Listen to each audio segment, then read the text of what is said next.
between AP test scores and college and high school credit, benefits of taking the AP test and or earning college credit, how 2- and 4-year colleges view the AP or college and the high school for admission purposes and for credit purposes. And we will cover, if necessary, some information on testing and paying for the AP test, as well as the deadlines that go along with that. This evening, we are making sure that we do a brief overview here at the beginning. We're going to start by presenting some information that we feel is helpful to all of the attendees this evening. And to make sure that we're attending to all of your questions and information needed, we're going to give, like I said, a broad overview, and then we'll give that information kind of in short increments, but we will provide an opportunity for you to give questions in a live and written format. Sorry. You give questions in a written format and we will answer them in both a live and written format. And I will give you an opportunity here in just a few moments to, with a slight pause, for you to be able to enter those questions. So as we get ready to navigate, we're not going to start with the questions, but if you look at the bottom of your screens, you should see a Q&A button. At this time, we're going to ask that you not start entering questions, that you, however, listen to the information that will be presented by our panelists joining us this evening, and then make note of what questions you might have. And if they don't get answered, we're going to ask in that slight pause at the end of our formal presentation to go ahead and enter those in the question Q&A space, and we will begin answering. I'll explain a bit more about that in just a few moments. Thank you for some of us that are joining you from our office spaces, or as you can see, our homes, and thank you for joining us wherever you may be from tonight. So with that, I'm going to turn it over to, I believe, Dan Alderson. Are you going to get us started? Thank you. Classic Zoom mistake. Where's my microphone? So folks, thank you so much for joining us tonight. We really appreciate it. It's one of the greatest things that we get to do, to be able to speak with you this evening. And holy cow, last year when we did this in the cafeteria, I literally thought to myself, it can't get any worse than this. There's only one more year of doing it like this, and then here we are. So I am not to blame for all of this, but I'm just saying, be careful what you think. So the purpose of tonight is to really start some hefty considerations over, should my student sign up for the AP test? Payment deadline's coming up here, or should they pay for college and the high school, and what are the differences? And I want to be thoughtful in the introduction of this. Many times when we offer sessions like this, we'll have folks say things like, oh, I know all about that, it's old hat. I took AP when I was in high school, or my kids 3, 4, 5 years ago took it. So I want to invite us into the space where we're able to recognize there have been some significant changes, both in the way the AP test is done and in the way colleges look at AP versus the college and the high school credit. And there have been some significant changes there. So I just invite you into that space of openness and being willing to learn. So without any further ado, let's get on it. So we're here because there's some deadlines coming up. And we're here because you have some decisions to make as a family, for most of us.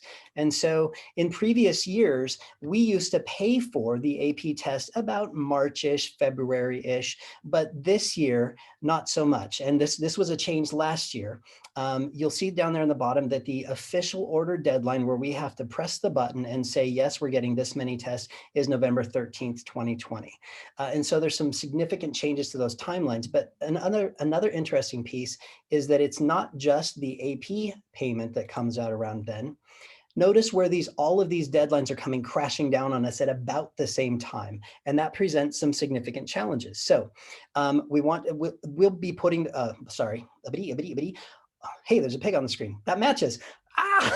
So we're recording this. We'll be posting both the recording, including that little Porky Pig thing, and the entire slideshow on our website later. So all of these links that are in here, you'll be able to get those later. So please notice that we have the payment deadline. We're going to open the window for AP payment on the 5th, which is Monday, correct? And we're going to close that window on the 30th. Now, wait a minute. The last slide, it said the deadline was November 13th. Why the difference? The difference is this, because Ms. Chilson is going to do lots and lots and lots and lots and lots of hard work to make sure that if a kid said, no, thank you, I don't want to test, that's absolutely accurate. And if a kid said, yes, please, I do want to test, that they're taking the right one. If a kid is sitting in a class for AP Lit and they sign up for a test for AP Lang, not good. So we want that time to go through and make those changes. You'll see there that we have EVCC Their registration deadline is the 16th of November, and the University of Washington is the 27th of October. There are some videos down there in the bottom. You can still click into those once we put this on the website about how specifically to register for college and the high school for those couple of places. The videos are 1920. I looked for new ones, but I think honestly, just with all this that's been happening, nobody's gone out and made another video. They're going to be pretty spot on. Mr. Tidor, would you take just a second, because every time we've done this, there's always been the question about CTE dual credit. Well, can't I get college credit that way? And the answer is yes. And then I stumble over my answer because that's not my bailiwick. So Mr. Tidor, thank you so much for being with us. Would you mind taking a second just to address this, please? Sure. Yeah. Through career and technical education dual credit, it's really an agreement between the high school and the actual college. And so in this case, we work with Pacific Northwest College Credit, which is a culmination of a few different colleges. And then we also work with Everett Community College, to where we have agreements to where if a student successfully passes the course, and there are some stipulations around that, either an A or a B, if a student successfully passes the course, when they enroll in that actual college, they can receive those credits. So know that it's not an automatic credit thing that goes on their college transfer your credit away. It happens when they enroll at that college. So there's some really good opportunities to where we have CTE dual credit, where students are earning 1.0 high school credit for at least a 5.0 college credit. And that is something that we are looking at expanding this year as well. Thank you so much. Really appreciate that. So today we want to talk a little bit about those central characteristics of AP in college and the high school. And in the beginning, when I invited you into that place of being open to learning a little bit differently about how that's changed over the couple of years, this is kind of where I was heading for. So you're big folks, you can read all of that stuff. There's lots and lots of similarities between AP in college and the high school. They both give kids rigorous coursework. They're both taught by vetted staff. They're both used for college admissions, placement. And this is where it gets interesting. This is where the difference occurs. AP can be used for credit if you get a score high enough, or placement in college. We'll talk about that in a bit. But college and the high school has, if you pay for the course and you get the credit, you just take that credit to your university and say, here, and it gets on your transcript, and it's an official college credit. A couple other differences: the AP is a single test at the end of the experience. Dr. Fankhauser may take us through a little bit of that later when we talk about the gap between the end of AP classes and the beginning of AP testing, and a little bit later in the slides.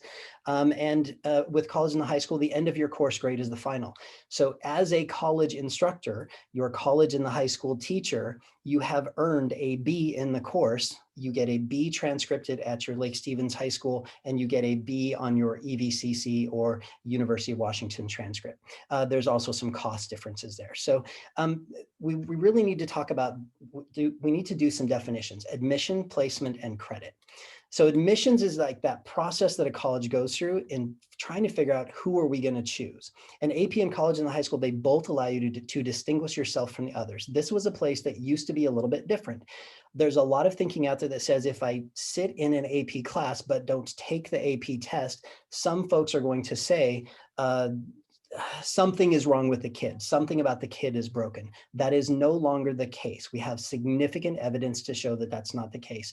And Ms. Chilson, in fact, I was rereading one of your prior college and high school bulletins that you put out earlier, and you had some quotes in there from some admissions advisors. I don't know if you want to talk about that a little bit later or not. So let's talk about placement. So AP in college and high school courses can help a college choose which level of classes to put you in. So if you are successful with AP in college and the high school, instead of starting with those 100 level classes, in many instances, you would be able to go ahead and skip to the 200 level classes. This varies. Is widely the word I want to use. It varies from institution to institution, but there's also a huge caveat here. If I take the AP test and am successful in scoring a 3 or above, depending on which university or institution you're going to, whether it's in-state or out-of-state, public or private, there can be some challenges there. And sometimes, well, let's talk about the sometimes when we're talking about the polka bucket. Now, Dr. Fankhauser and I argued over this 3 or 4 years ago, and I'm still still call it the polka bucket. It's the polka bucket. You can figure why. Credit is a unit that measures learning and educational achievement, and both AP and college and the high school, they allow you to fill your bucket. So through high school, we have different buckets. You need 4 credits in your bucket for English. You need 3 credits in your bucket for science. And if I got those wrong, don't tell me because that would be embarrassing, but whatever. AP and college and the high school allows you to fill your college bucket now for less money, and here's why. Okay, there's a different slide between the here's why. So passing the AP with a score of 3 or greater gets you possible placement in a 200 level class and a possibility of some credits in your bucket, depending on in-state, out-of-state, public or private institution. Passing a college and the high school, your grade equals many times infinity times placement in that 200 level class. You get to skip the English 101. You get to go straight into English 201 or 203 or 235 or whatever, and you get some credits in your bucket.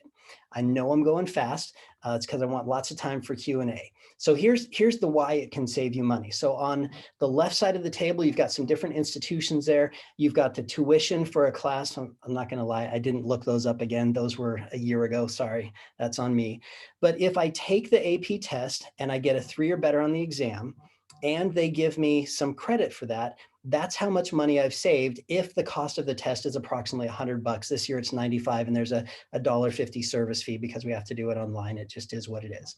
If I pay for the college and the high school, depending on if I've taken it through EVCC or the University of Washington, I save anywhere from $167 to $317 just along that EVCC line. If I'm going to go to Western or UW or Gonzaga, you can see those savings along there as well. The biggest challenge here is if you are counting on those tuition savings with the AP test, you have to have, number one, you have to take the test. You have to pass the test with a 3 or greater, and then hope that those, if you're going to an in-state school, you'll probably get a really good, you'll be really well positioned to make that savings. But if you're going out of state, that may not be the case. So there used to be a question about my credits transferring. Now we want to stay kind of at the 30,000 foot view here. So the question of will my college and the high school credits transfer after high school? I've taken 5, 6, 7 college and high school classes. Each of those are worth 5 credits. That's 25 college credits. I have 25 college credits on my transfer. I go and I walk over to the University of Washington. I hand them my EVCC credit. Are they going to look down their nose at it and go, nice try, thanks for playing? The answer to that is no. They will look at those credits by and large and just accept them. So there was this incredible study that the UW did from the years 2006 to 2018, where they found that if you're going to a public college or university, anywhere from 87 to 96% of the times, 9.5 out of 10 times, every single credit transferred from college and the high school. Didn't matter. And if you went to a private or a not-for-profit college or university, that it was lower, 78 to 80%. So the average there was about 80% of the credits. They accept that dual credit enrollment and transfer. So what does it look like on a high school transcript? Because we know that part of taking an AP class or a college and high school class is to go ahead and get it on my transcript so folks will look at me differently. So if I don't take the AP test and if I don't pay for college and the high school credit, my high school transcript still says AP, college and the high school. That's actually a newer change to Washington state transcripting laws. A college can see that you took rigorous coursework for admissions purposes. There may be a question about if you don't simultaneously present them with a college and high school credit, or you don't present them with an AP score, right? They may say, I'm not certain what happened there, but you don't receive credit or placement once you're admitted to your college.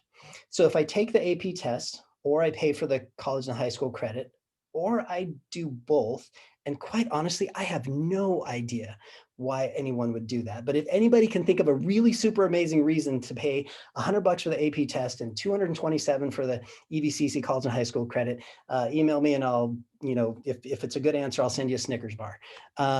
So on the transcript, it'll both say AP or college in the high school. A college is going to see that you took rigorous coursework. You're going to receive college credit and placement once you're admitted to the college.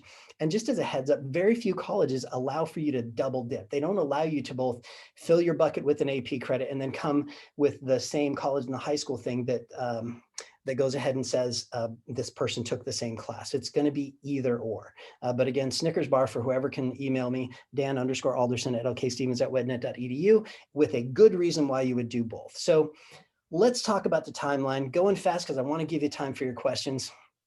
You take your AP college and the high school class, you apply to college, usually endish of junior year. Emily, give me the nod if that's correct. Endish of junior year, beginning of senior-ish year, you're doing all that stuff. Yeah, thumbs up, perfect, awesome. So you're accepted to the college. Well, then what do I do?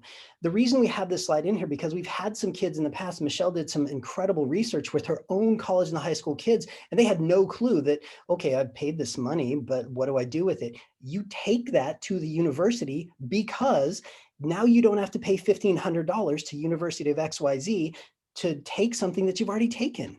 So you send to your AP scores or your college and the high school transcript to the college, and then the college gets to decide placement or credit or both.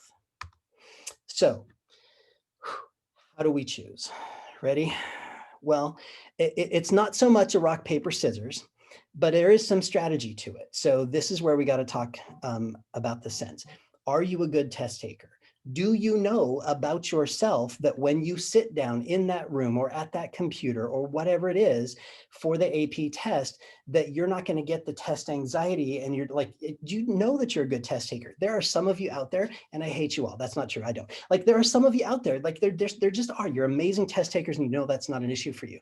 Some of us aren't, and that's okay. How are you going to feel about the gap? Now, I hesitated to put this in, and Leslie smacked me later if I didn't need to, but because of the 3-period day, because of where we at in all this distance learning, there's a gap from January 27th, the end of your student's AP test, until May 5th-ish. Emily, give me the nod. Yeah, May 5th. First AP test, yeah. So there's a gap there. So how are you going to feel about that gap between the end of your course and the beginning of the test? Now, we have put some things in place. Please hear this loud and clear. We put some things in place to support your student, to support you, to go ahead and navigate that gap. AP has done an incredible job of supporting with a pretty robust online dashboard, including videos and assessments and individualized feedback to help teachers navigate kids through that gap. The district has done an exceptional job. Huge thanks to the district for giving some extra dollars, knowing that this gap was going to exist and it was going to be a concern, to supporting teachers who are no longer now teaching the AP class because they've moved on to their next set of courses, but still paying them for review sessions and study sessions. So a significant investment by the district to go ahead and support that. So just know that there's going to be a gap. So what kind of a student are you? Are you the student that would like to go ahead and show your progress and growth and what you know from September 3rd until January 27th and have that kind of end grade be the thing? Or are you the student that wants to go sit down and go ahead and take that test? What kind of support do you need? Do you need to have that constant support between the instruction in the classroom and the test day? Do you know that you're the person who needs to go ahead and you need to go ahead and work with the teacher? You need to give them a piece of writing and have them give that feedback in like that iterative process of writing. Are you the one who needs that type of support? What's going to happen on the day of the test? Now, I am not making this up. Do you wake up on the day of the test and your name has changed to Maximus Vomitus? Like, that happens. You are ill on the day of the test. No worries. Well, we've already ordered a test for you. You can go online, you can click a button and say, I was sick, and you'll work with Miss Chilson and she'll go ahead and get you a different a test date. There is a makeup day. literally happened, not last year, year before. Student on the makeup day, a week before the makeup day, concussion. Can't read, can't write, can't like, is literally supposed to lay in a dark room, cloth over the eyes, not do anything, let the brain rest. So just know that there could be some things happening on the day of the test. And then financial considerations. This is where you and your family get to make some personal decisions. Please know that there are some fee waivers available in some very specific situations for the AP test. There are also some fee waivers from EVCC. I believe Karen Landry from EVCC said that they have still set aside a fairly large chunk of money for each each student to have one class free per year. So you may want to look at that resource for EVCC, and EVCC also offers payment plans. I had to do that a year ago. Like that's just what it is. It's like $87 for 3 months, and then there you go. And then what are your post-high school intentions? Like if you plan to take 17 gap years between high school and college, probably like neither of these are free. Like it doesn't really matter. If you plan on going straight from here into oh gosh, we had a kid go to Harvard 2 or 3 years ago. They needed to do the AP because Harvard was specifically asking them for those scores. So just be thoughtful about that. Oh my gosh, I'm almost done talking, I swear. So we've created this for you as a resource bank when this is posted on the website. If you click on any of these images, you can go ahead and see that particular school's AP equivalency. And there's also one down at the bottom there. The AP actually lets you go ahead and go to the College Board, and they have a bank of, if I take this test and get this score and want to go to this school, what will it give me? Is it English 131? Is it Chem, 112 or whatever? But I believe Ms. Chilson was going to share a little bit on this slide. Is that correct, Emily? Yes, thank you, Mr. Alderson. Well, first of all, I want to say that this is a really great resource to just be able to click on these. I like that you did include Google search school name AP credit, because that is a very easy way also to find this. I would say that most admissions reps from our local colleges just say to everyone to do your research. The AP is really clear on most sites, well, all of these college sites, for example. And if you have any questions about that, you just give the admissions office a call, and they are always happy to answer. Most of these colleges, not all of them, but most of them have developed now also transfer equivalency guides. So you can actually go on these college websites, search for how my credits from like college and the high school, EVCC, are going to transfer to the college. And you can, put in either EVCC or University of Washington. And you do have to use the class name, not our class name, but the class name from either EVCC or UW.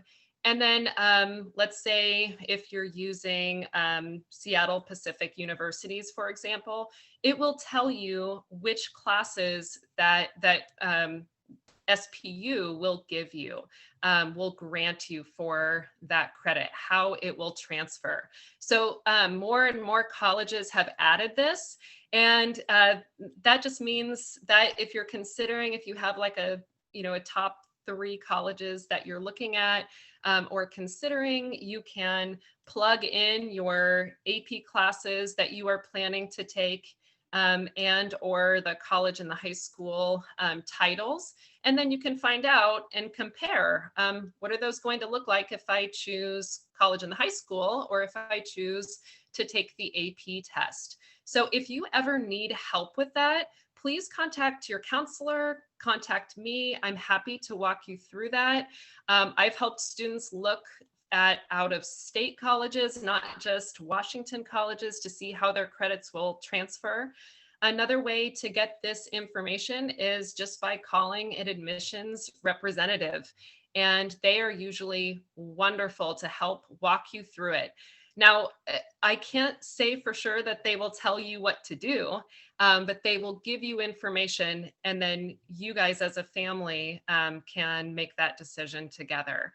So they will provide the information, and so don't hesitate if you have questions to ask us. Anything else, Mr. Alderson, you want me to include? No, that was perfect. Thank you so much, Ms. Chilson. Really appreciate it. So folks, I realize we're getting to just about the halfway point. Just a couple more slides, promise. Just a heads up, I've had actually some of you texting me on the side. I've tried to ignore you, I promise. Do I have to keep watching? It feels like I can just take college and the high school and be done with it. If that's your family's decision, absolutely beautiful. But realize that not all AP classes at the high school are dual credit enrollment. And here's why.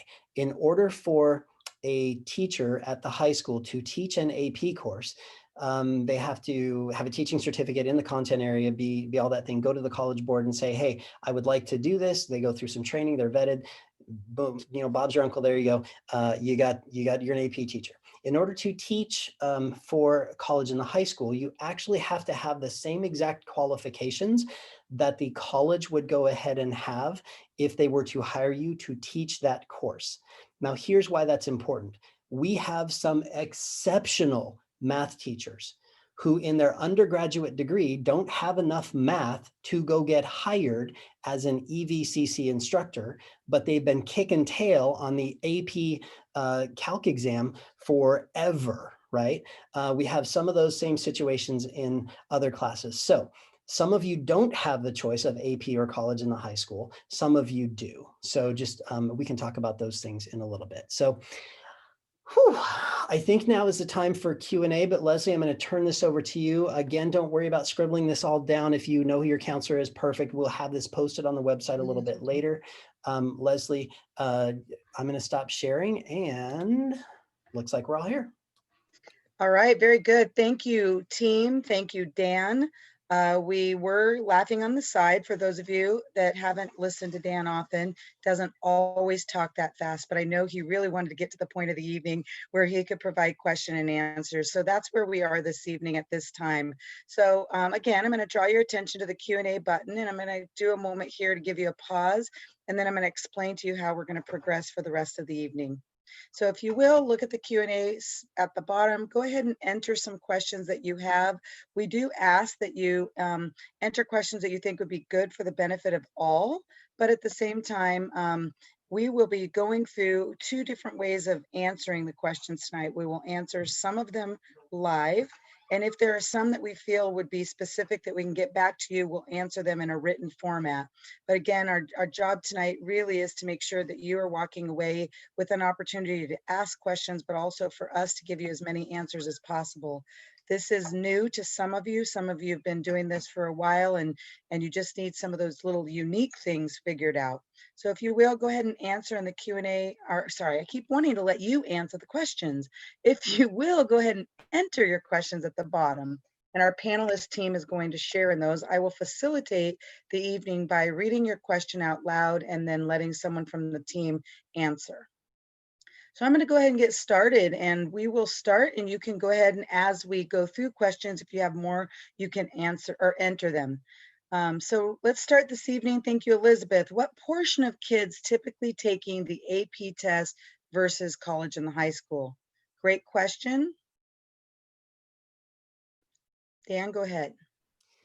So Elizabeth, thanks for the question. The number of kids taking AP over the college and the high school has dropped significantly in recent years. In fact, last year when we put our order in, they actually sent us an email and said, did you actually order all your tests? Because it looks like about half of what you did in the past. And that's nothing on us. That's honestly on the growth of the college and the high school program and how well it's been accepted by universities and colleges all around. Emily, our test orders last year, 430 something. That sounds close. Yeah. I think it was a little less. Yeah. And Elizabeth, if that didn't answer your question, go ahead and pop it back in and we'll give her another go. All right, thank you, Dan. And your next question comes from Cindy, and that was, you gave a name of someone at Everett Community College to talk to, and that is Karen Landry. Thank you for that question. Your question also extends, is that someone we should talk to, or should we just talk to the admin office? Yes, Karen Landry is a person that you can reach out to and speak to. Dan, do you have anything more to share about that? Sorry, I guess my question is the question really, is it about the waiver or just overarching questions? Karen I Landry, apologize. The question got dismissed before I could get to it, so I was getting back. It was just simply, the question is, I got it. You gave a name of someone at Everett Community College to talk to. Who was that? Or should we just talk to the admin office? Thank you.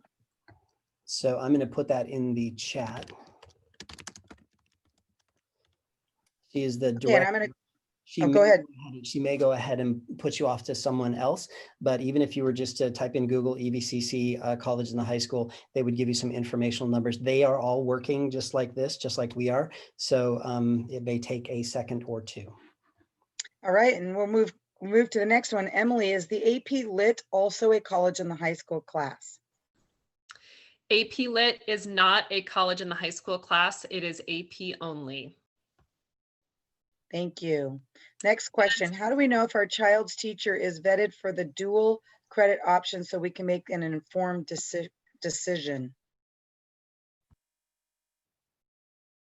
Go ahead, Dan. I believe you're choosing to answer. No? I can answer that one. Thanks, Emily. Yeah, Mr. Alderson and I have a list of all of our advanced courses that you can get either AP, college and the high school. Some of them offer both. And then also we have the CTE dual credit options on that list as well. So we will post that alongside the options night presentation. So Thank you, Emily. Sorry, I was just in Google Drive trying to find that document. Is the 2021 the one that is fully accurate? Because I can post it in the chat right now. Yes, that one is accurate. And we always want people to know that while we believe this is the final one for this year, we always want you to keep checking. We do update it regularly to make sure that everything is 100% accurate. Thank you, Emily, for stating that, because this information in this world is ever changing. What we share with you today might have some subtle or pretty significant changes tomorrow, as you know, with distance learning model and the rules that come out of the state. However, as Emily said, we do our very best to keep up to speed with this. As you're looking at specific informations, Emily, please correct me, but if you have an idea of direct colleges you're choosing to go to, their admissions office is also a great place to ask those questions. For instance, if you have a student hoping to go to Wazoo, UW, or Western, you can always reach out to their admissions office and they'll answer specific questions as well. I actually strongly recommend that you have our list, especially if you have a student, or if you are a student who's like a sophomore or junior, and if you've already tentatively planned out what you want to take as a junior or senior, you can ask those admissions reps about how that class would transfer either through AP score or college and the high school. And like I said, that just gives you your options and make sure that you make an informed decision. Thank you. So next question, moving right along. How do we find out if a class is eligible for college and the high school? So the list we just shared in the chat is a good spot. So anything on that column that says college and the high school, the next best way is to, I know this, that your student's teacher is being very intentional about sharing all of these things. So I would connect your kid with the teacher, or connect with your kid's teacher to go ahead and make sure that happens, or that to make sure that information is getting to you as the parent. Because as the father of kids who don't always tell me things, that happens. So. And can I add just something that sometimes students don't realize, or parents, that we do also have a couple classes that are only college and school. They don't have to be AP, and they're not CTE. So foreign language classes, second year and above, can be college and the high school. So there are those other classes to think about as well, where students can earn credit. Thank you, Dr. Fankhauser. I'm going to go ahead and actually ask this question because it might pertain to that same topic. Last year, our son, and for those of you that have questions before, please know I'm going to come back to them. Last year, our son earned college and the high school credit through Northwest College. This year, his AP Lang teacher had him registered through Everett Community College. Has something changed? Dan Tidor, would you grab that for us? Sorry, I can do it. Sorry. So Northwest College Consortium, that lies on the CTE dual credit side of things. It's not a college in the high school, but Northwest College Consortium. Dan, am I thinking correctly? Yeah. So it is different because the AP Lang lays in the land of college in the high school rather than CTE dual credit enrollment, and that would be slide 5 when we get to the posting this on the internet.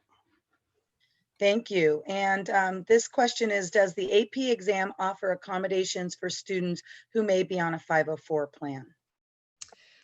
Yeah, I'll take that one. So yes, we possibly can. We can request accommodations. That can either be done through like parent and student through the College Board website.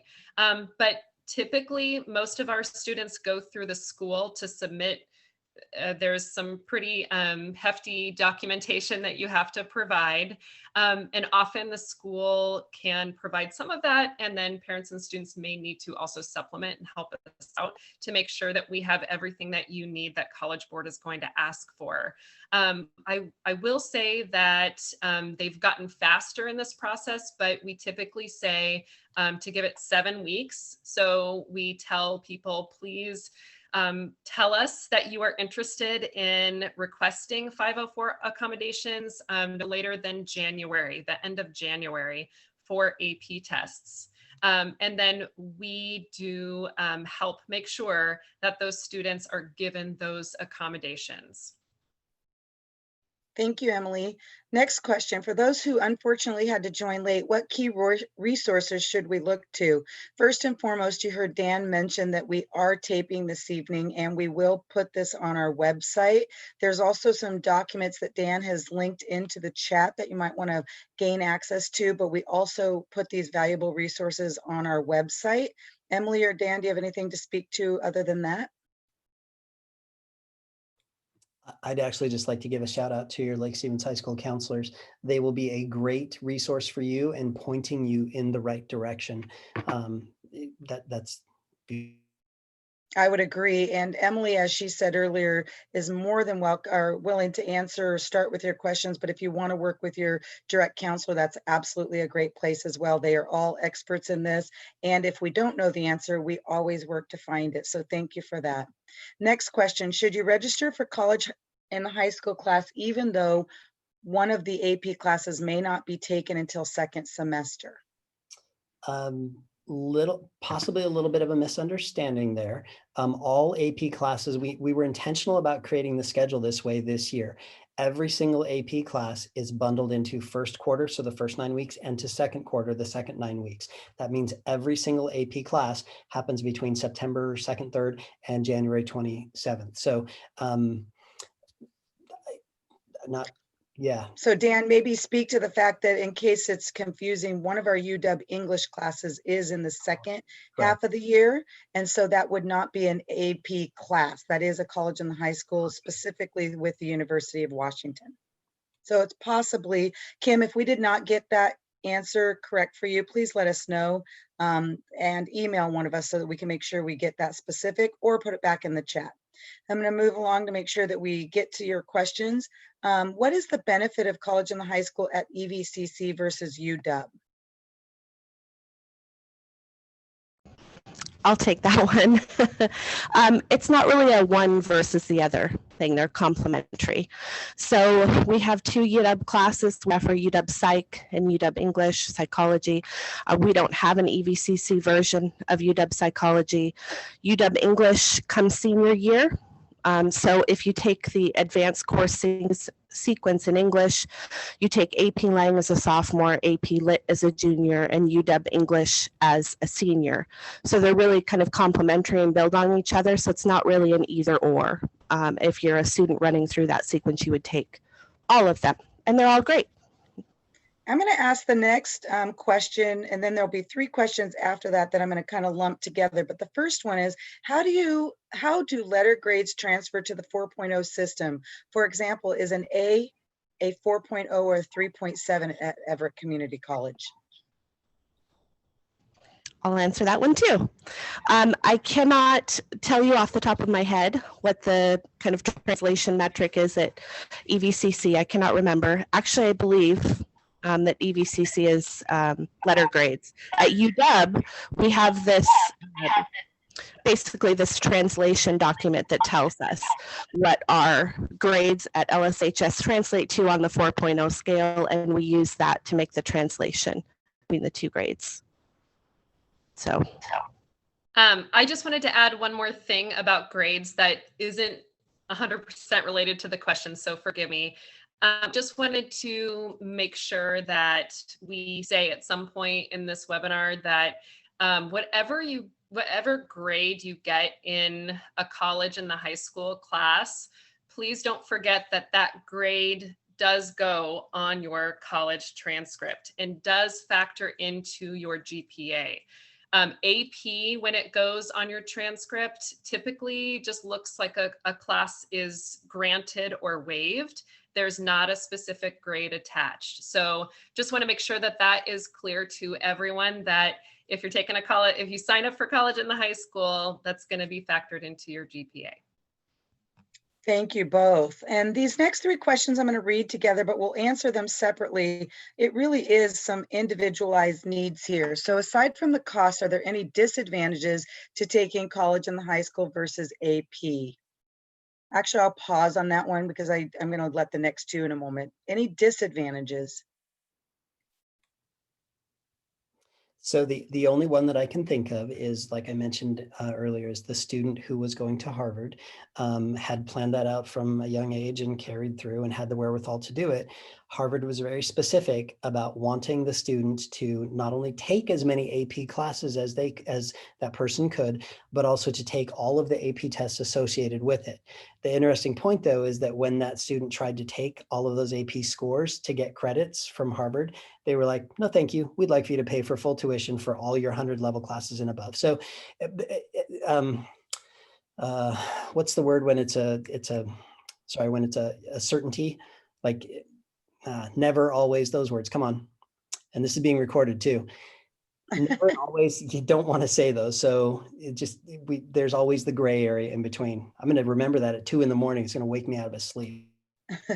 Okay, and the next one I'm going to actually start with, but I'll let others chime in, is if this was your child, what direction would you choose? And it kind of couples with the next one. If you know your child will going to university out of state, is the best option to pay for the AP test. Again, this really does become a pretty individualized situation. I'll start as a parent. If it was my child, what direction would you choose? I had 2 children in school, 2 young men who went through the system, and both had very unique and different needs. And one of them started out taking the AP test. They both took rigorous coursework. However, my youngest child really developed some test anxiety. So taking the AP test and paying the cost for that never seemed like it would be beneficial. Every course he took was college and the high school, and we did not pay for the AP test. He simply graduated and transferred out of state to an out of state college, happens to be Cal Poly University in San Luis Obispo, and 66 of those credits, the reason I mention it, 66 of those credits did transfer with him. So it's really a difficult question with regard to out of state also. It's very dependent on the college. I have to tell you, I started as a parent with the admissions counselor speaking to it, and my kids started kicking me under the desk because, like, Mom, I'm going to stick with this. Don't mess this up. My oldest child, however, took AP college and high school classes, the similar pathway as my youngest child. And most of the courses that he did, we actually paid for both. Probably because he was the oldest child. I didn't know any better. I didn't know how he would perform on the AP test. Looking back now, I probably would have just for him stuck with some of the classes as AP because he tested well in some of those subjects that were a stronger suit, and others I probably would have stuck with college and the high school because he was able to get really good grades. And those, as we said, did transfer. Anybody else have more to offer about those? No, sorry, I was answering kind of the next question, but it depends on kid. It really does. I have some kids who are great test takers. I have some that it just freaks them out and they go into, right. It depends on the kid. So the question about if you know your kid's going out of state, I just want to redirect us to the study that the UW did from 2006 to 2018. The data from that study wasn't just within Washington. 86% of the credits went ahead and transferred to colleges nationwide. The challenge was it drops to 78 to 80 when it was to a private university. So one based around Yeah. for-profit status. Yeah. Yep. State and private are definitely different for sure. So the next question, I think maybe you touched on it. Am I understanding correctly? The AP test in college and high school credit is the same in the eyes of in-state colleges. Just how well does my kid test to help determine which one is best? I think we've kind of spoken. Is there anything more we want to speak to that? I think I would just say that, again, this is where your research is going to have to come into play. And like we said, we're happy to help with this. And I think sometimes this research is really challenging because as a sophomore, you might not know which colleges you're even considering yet.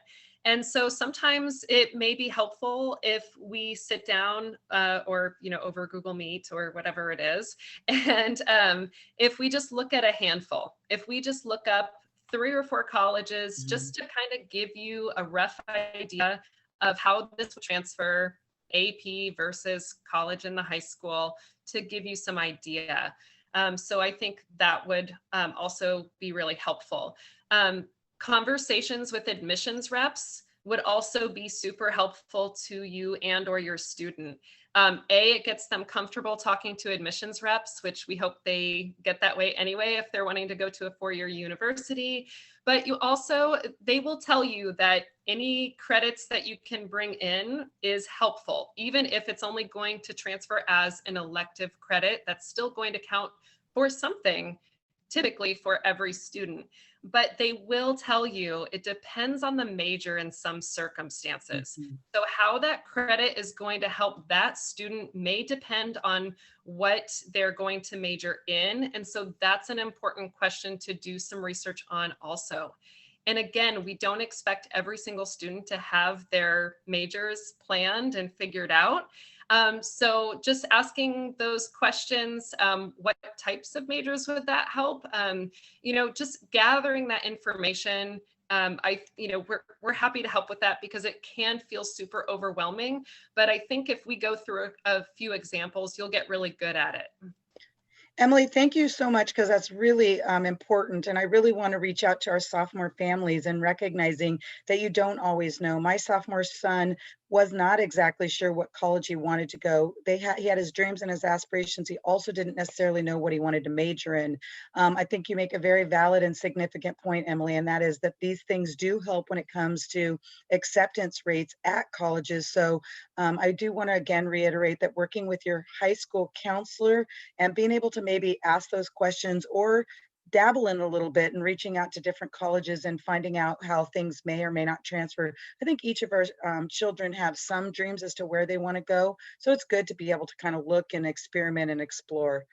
So thank you for that help, Emily. That's a great consolidated answer. Next question, I'm not sure if we'll have the answer, but I'm going to ask it just in case. Can Boeing families use the union funds to pay for EBCC courses?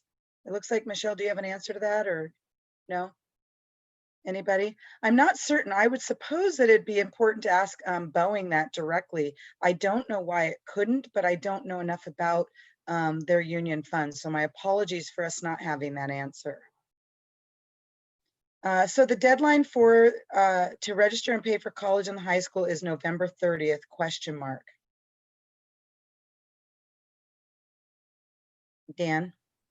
I can never remember dates, so I had to go back to the slide. So EVCCs for this, for anything taken this quarter, the deadline is 11/16, so November 16th. If you are one of those kids taking either UW Psych or UW, brain fart, going to be taking UW UW English. English, For UW Psych, it's going to be 10/27, so October 27th. And then second semester, which is when UW English is taught, there will be a different date for that. So February-ish, Michelle, I'm thinking probably. Yeah.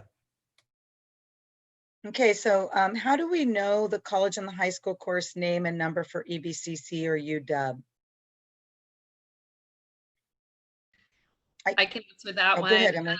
It is typically in our course handbook, which is its planning guide on our LSHS website in the counseling guidance tab. But it's also on our list that Mr. Alderson shared earlier. So it also a quick email to the teacher if you don't have either of those handy, and they'll give it to you right away.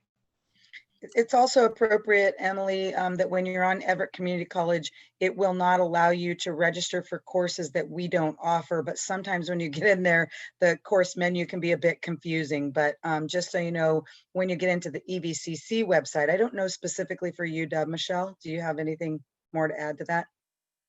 No, UW have a form that has the course number on it. So there isn't any hunting for the course number. You actually have it in front of you. Perfect, thank you. Next question is AP Euro dual credit, and how about AP Lang? Yeah, that's yes for both of them. Sorry, Emily, I wasn't sure if you were, yeah, both are. Yeah, so both are correct. These are great questions. Thank you so much for sticking with us. We're going to continue moving along. Your questions really help guide, and it's helpful for other families. So thank you for entering them. Would you say AP is more nationally accepted than college and the high school? My daughter is planning to go out of state college. So I think that one goes with the next question too. Does credit for college and high school count for colleges nationally or only in Washington? So again, want to direct you back to the slides when we get them up on the website. The University of Washington study was 86% of credits transferred nationwide. So is AP more nationally accepted? I don't think it's more nationally accepted. I think it just depends on what you get from the college that you're planning on applying to. Emily, anything to add there?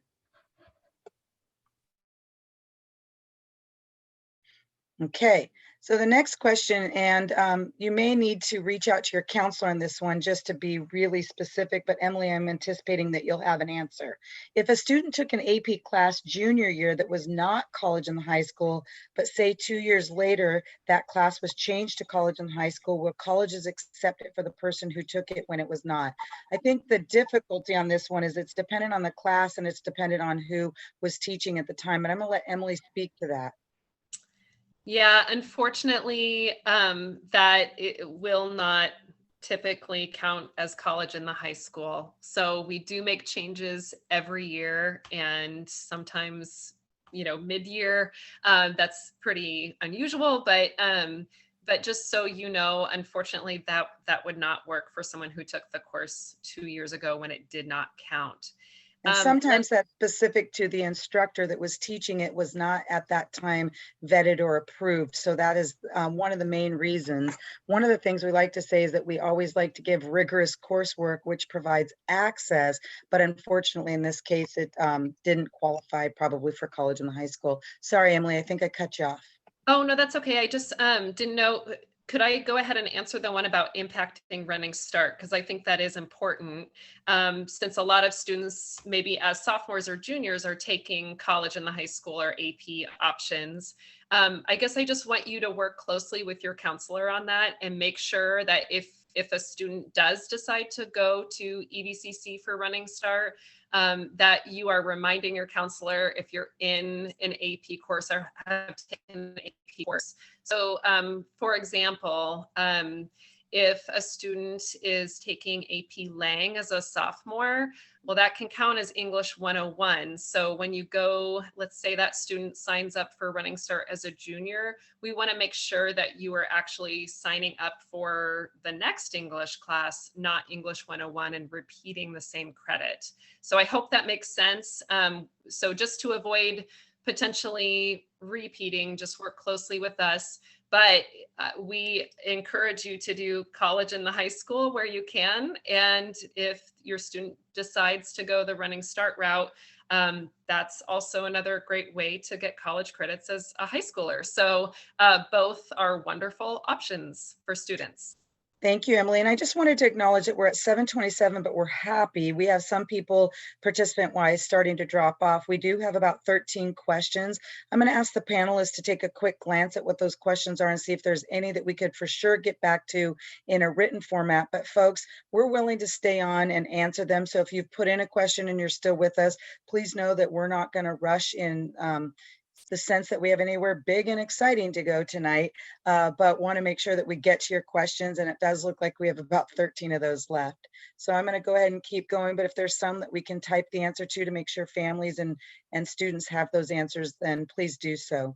The next one is college and the high school credit only accepted to the school listed. So this goes back to what Mr. Alderson was saying about credit transfer earlier, and no, it is not. You can transfer credit to other schools in state, out of state. There's a question further down from Azarias about taking credit at Everett Community College and can that be transferred to the UW? Absolutely. I've had many students take college and high school credit through Everett Community College and transfer that to WSU, to the UW, to Western, to schools out of state. So if you register for credit through EVCC, it's not only EVCC that accepts that credit. You can transfer it many, many places in state and out of state.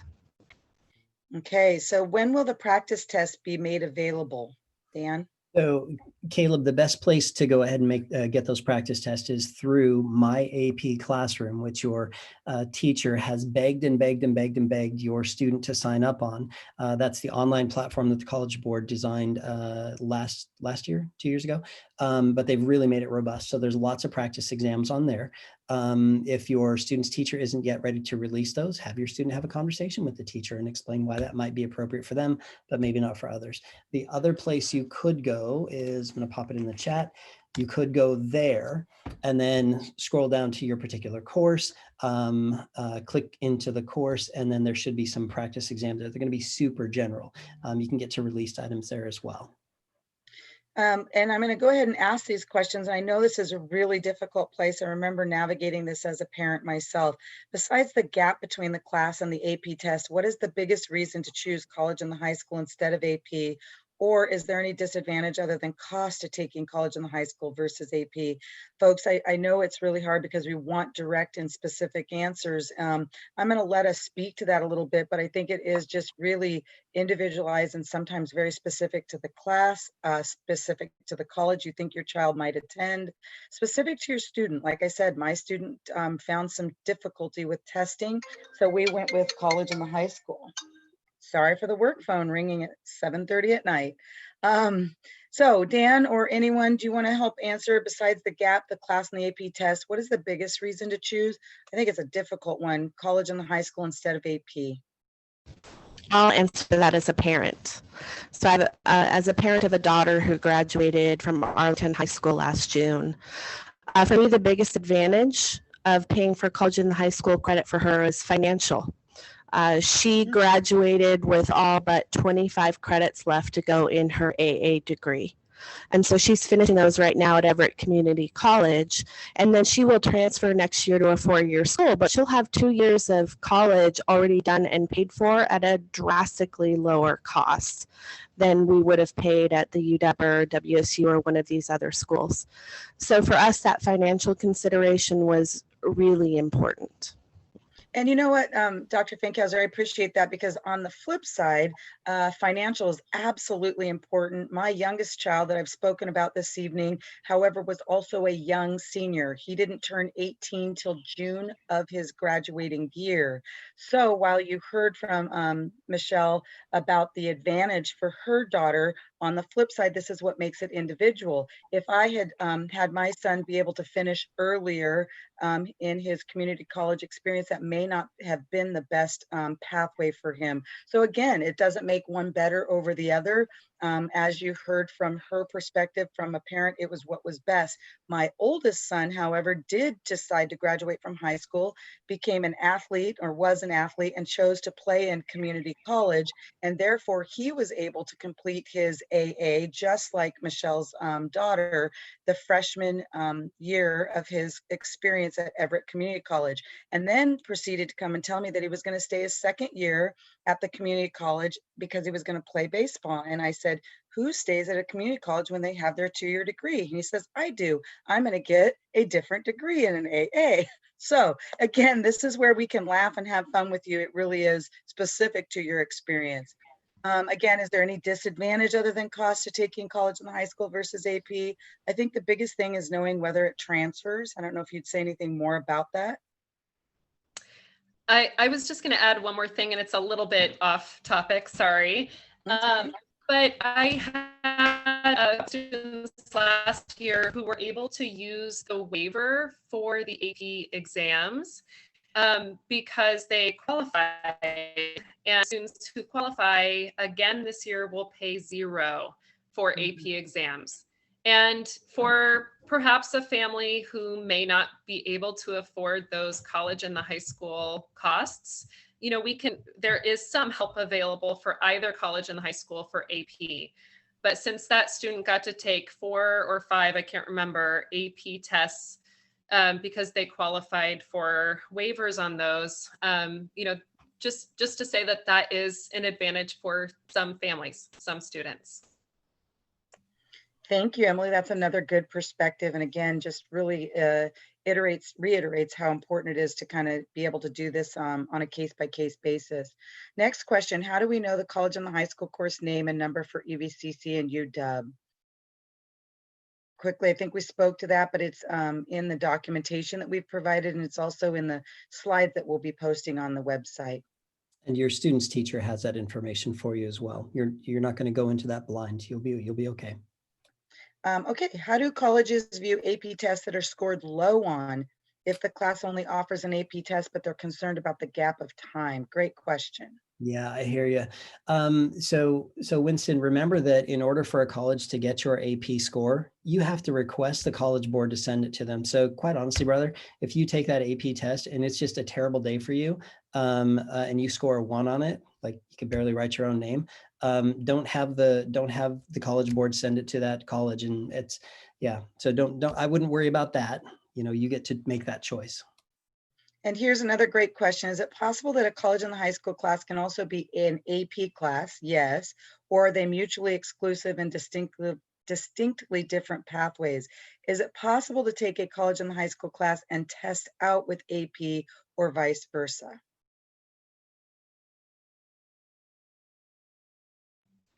I can answer that. And I think Mr. Alderson said as part of like the early presentation that we don't see a lot of advantages in doing, you know, paying for college and the high school and taking the AP test. That's why we recommend you choose one.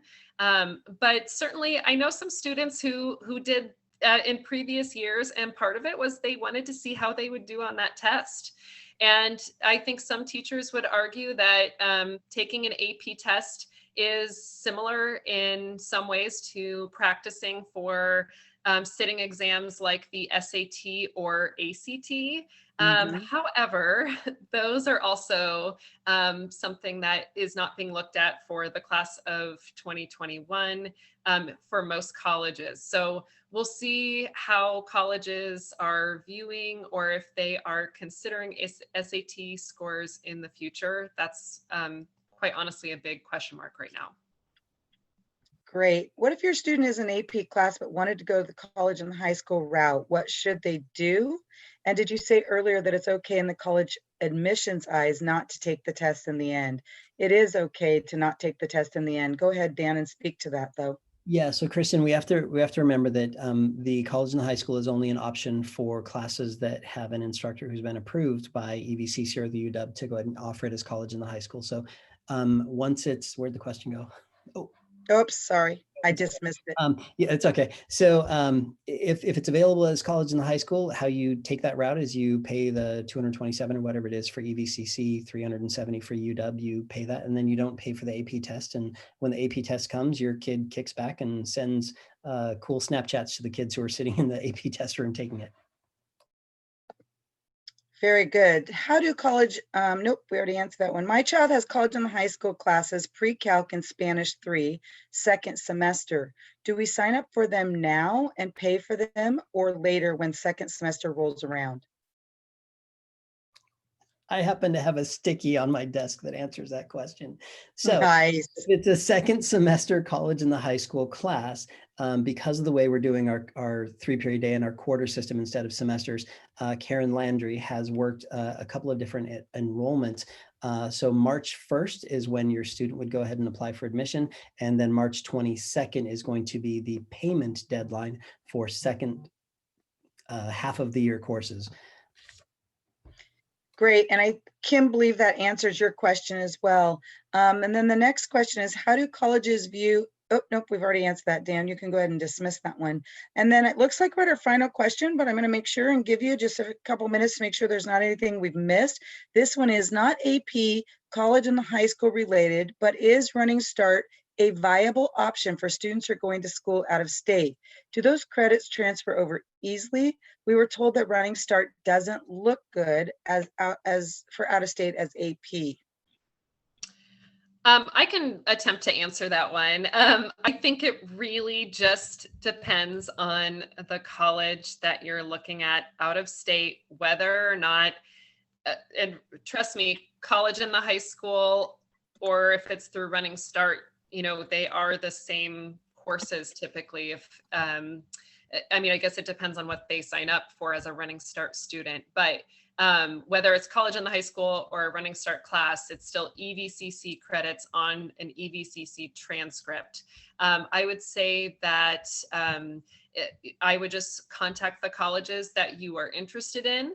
And a lot of them also have the transfer equivalency guides that you might be able to even just plug in the classes that you are considering and see if they would transfer to that college or not. Thank you so much to our panelists, but also more importantly to our participants. Many of you have kind of dwindled off as we've finished this evening, but we did have upwards of 100 folks joining us, and we did get at least 48 questions answered. Thank you for your kind feedback and your comments. And I really do, as principal of Lake Stevens High School, want you to know we're proud to serve our community in Lake Stevens. And Mr. Alderson, I'm going to give you a second to speak, but I also wanted for this opportunity to say thank you to Michelle, Dan, both Dan, Tidor, and Alderson, Emily, and Kim, who spent extra time with us this evening. And on the backside, we had some administrators as panelists, or I'm sorry, as participants, just to make sure we were pulling this off. So folks, it doesn't happen easy, but we are worth taking the time and giving you, and you are worth taking the time to prepare for. Dan, did you want to speak to something? Yeah, so I see we still got 43 folks who are with us, and I don't want to obligate any of the other panelists, but one of the things that we've done every time we've done this options night is we've taken a break, minute, 2-minute break, let folks filter away, and then I'll commit to sticking around to answering as many individual questions as necessary. We realize this is a webinar. We have the capacity to go ahead and allow you to turn your mic on or even to turn your camera on if you're in a place and you're comfortable with that. I will stop recording so that that's not, you know, out there for everybody to see, but I will commit to that. I don't know if anybody else has time for that, and I'm not panelists. I'm not committing you to that either, but we really do want to provide this as a service to you because we realize these are really important questions. And it's just hard to do it like this. So that's my commitment to you. So Leslie. Couple comments I want to make before everyone does start chiming off. First of all, Mr. Tidor did share there will be more information that is sent to Lake Stevens School District families regarding dual credit very soon. So be watching for that. Also, I apologize because Dan Alderson thinks he's going to dismiss the question very quickly, but it does look like, Laura, he owes you a Snickers bar. So I want to make sure that you know that your daughter wanted to do both as a buffer. And if she did poorly in the class, she still had a chance to do well on the AP test to get credit. I'm here to tell you one of my kids did the same thing. And so that's why she did both. So I would say Dan owes you. If you don't know him personally, stop by the main office. I'll make sure he pays up. He tried to dismiss that before I could see it, Laura. Thank you for your comments, questions, and your information tonight. Hopefully you found this to be helpful. And then last but not least, wanted you to know we're almost to the halfway point of our first quarter this school year. And so October 9th, grades will be coming out for that halfway mid-quarter. Just want to make sure that you're doing your best to check with your child's teacher, or more importantly with your child, and accessing Skyward. We know this distance learning model has been something we've aimed for progress over perfection, but ultimately success. So please make sure that you're working with your kids and checking in if there's ways that we need to support you, because especially in the college and the high school or AP rigorous coursework, we want to make sure that we're doing our best to help them be successful. So we'll sit on and see if there's anybody else that has questions. Otherwise, thank you very much. And go ahead, Dan, did you have something to say before we I'm just dismiss? gonna stop recording.